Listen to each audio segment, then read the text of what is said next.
Wiggs mixes some colors.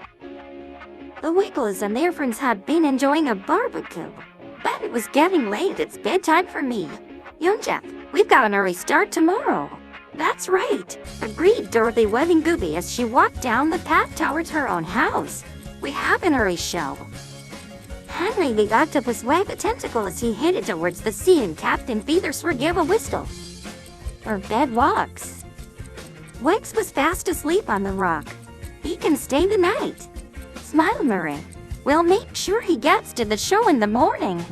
Before long, the Wiggles were tucked up in their beds and Wiggle House was dark and still. Wiggs woke, stretched, and looked around. I've had a good sleep, he thought, and I'm ready for a bit of fun. Where's everyone? Wiggs soon realized it was still nighttime and no one would want to play. He chased a bell around the room for a while and then an idea struck him. I know what it'll do, he thought. I'll play a joke on the Wiggles. He tiptoed softly towards the bedrooms. I'm going to change their clothes around. Wiggs went to Benny's drawer first and took out the blue shirt that was ready for the morning, then took a purple one from Jeff's drawer and swapped them around. He did the same with Murray's red shirt and Sam's yellow one. Rough. I wonder if they'll notice. Wiggs smiled to himself as he curled up on the rug for another sleep. It was still dark when the alarm went off and the Wiggles tumbled out of it.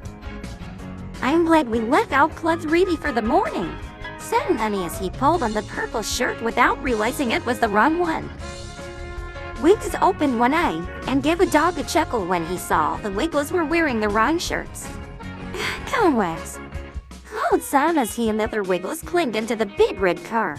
It was still dark, and Sam turned on the headlights. The Wiggles fastened their safety belts and drove off. The sun was just poking its head above the horizon. Rough, they haven't noticed, chuckled Woz as he lolled along behind. When they reached the theater, the others were waiting. Dorothy looked at the Wiggles in surprise, but Wiggs put upon his lips and shook his head ever so slightly. Inside, the theater lights were bright. Captain Feathersword spoke to Sam. It's an early start today, Murray, he said. Sam looked puzzled. Had any breakfast and Penny? Dorothy asked Jeff. What is your first song, Sam? Henry asked Murray. The Wiggles looked at each other in amazement and then realized what happened. And Bunny laughed. We're wearing the wrong shirts, he exclaimed. Wiggs rolled on the ground, helpless with laughter. Ruff, I changed your shirts around while you were asleep and you didn't even notice, he chortled. The Wiggles joined in the fun. It was dark when we got up and we were in a hurry. Sam turned to Captain Feathersword. Did you really think I was Murray? Of course not.